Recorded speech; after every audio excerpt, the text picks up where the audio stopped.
Blessed are those who are persecuted for righteousness' sake, for theirs is the kingdom of heaven. Blessed are you when people revile you and persecute you and utter all kinds of evil against you falsely on my account. For your reward is great in heaven. For in the same way they persecuted the prophets who were before you. Tonight we come to the last of the Beatitudes. And I really like the way Glenn Stassen translates these verses. His translation seems to make these verses much more understandable for us as we live in this 21st century. He writes, "Joyful are those who suffer because of restorative justice, for theirs is the reign of God. Joyful are you when they criticize, persecute, and slander you because of me. Rejoice and be glad, for your reward is great in God. For in the same way they persecuted the prophets before you." These two teachings are the climax of the Beatitudes. They warn us, realistically, that the world is full of sin and will not always welcome our good news.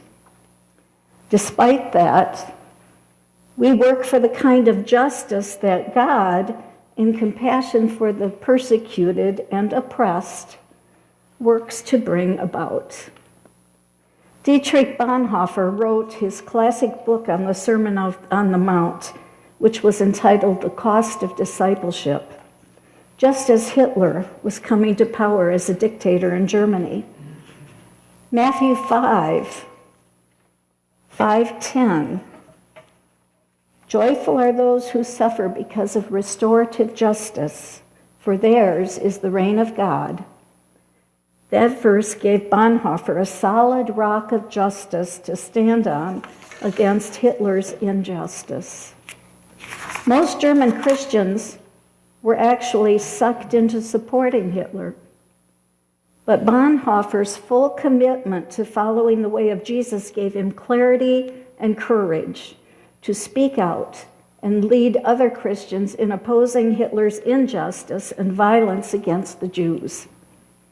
A few years later, when Bonhoeffer wrote his work entitled Ethics, as he struggled to define Christian responsibility in the midst of an unimaginably evil and dangerous dictatorship, this beatitude was the one passage from the Sermon on the Mount that he decisively emphasized as giving us guidance that we need.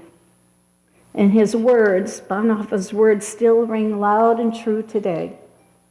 He pointed out that Jesus commended all those who suffer because of their work for restorative justice, not only those who do it in Jesus' name. God cares deeply and compassionately for justice for God's creation, for all people, including the Jews in German society, including immigrants and refugees in our society, and including all those considered other, or the least of these in this world. And God blesses those who suffer in their work for restorative justice. This teaching continued to give Bonhoeffer strong guidance amid horrible evil. It enabled him to stand, speak, and lead when others ducked, were silent, and were duped by the unjust ideology of authoritarianism. Bonhoeffer was thoroughly Christ-centered in his ethics. Both his cost of discipleship and his work on ethics strongly emphasized God's will as revealed in Jesus Christ.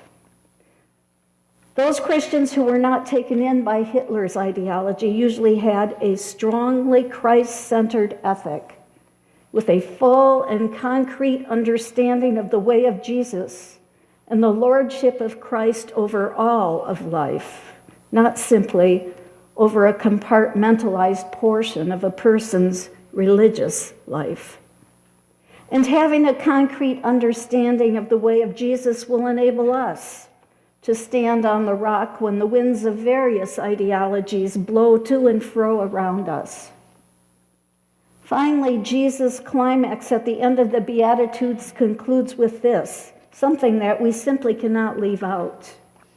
He encourages his disciples to stand faithful and do not get blown about by the ideologies of the world. He tells us that we are the salt of the earth. As he teaches us, he reminds us that if salt loses its saltiness, it is good for nothing but to be thrown onto the sand and trampled underfoot. Jesus is talking about being different from the world, having a different taste. If we lose our distinction from the world's greed, uncaring, self-centeredness, exclusionism, unfaithfulness, and violence, then we have no purpose.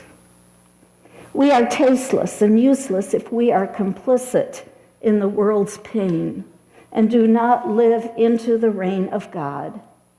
Unless we are walking the talk, we are not authentic salt.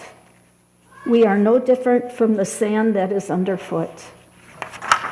Jesus also teaches us that we are the light shining in the world. Nobody lights a lamp and then hides it away so people cannot see it. We are to be different from the world. We are to let the world see our light, pointing to the way of God in the world, attending to the least of these, and speaking to the pain of the world as we live out the love of Jesus. If we are not doing justice for Jesus' sake, the world has absolutely no reason to listen to us or heed us. The Sermon on the Mount began with the Beatitudes. It was Jesus' inaugural message, and it launched his ministry. The Beatitudes are still all about the way of discipleship. And discipleship is no spectator sport. The Beatitudes did not bless the disciples or us just so that we would look good. They bless us so that we do good. And as we again begin to remember Jesus' final week on earth and the cross that looms before us, we follow in the footsteps of Jesus. As we go through this next week, we see that not only will Jesus take the world's pain into his own body, but so will all who follow him. This is simply the truth. Like Jesus, disciples will become the least of these as they suffer and aid those who suffer, and as they are persecuted and aid those who are persecuted. But here is the promise. Suffering and persecution will not be the last words. The final beatitude, which is addressed directly to the disciples, spells it out. Joyful are those who suffer because of restorative justice, for theirs is the reign of God. Joyful are you when they criticize, persecute, and slander you because of me. Rejoice and be glad, for your reward is great in God.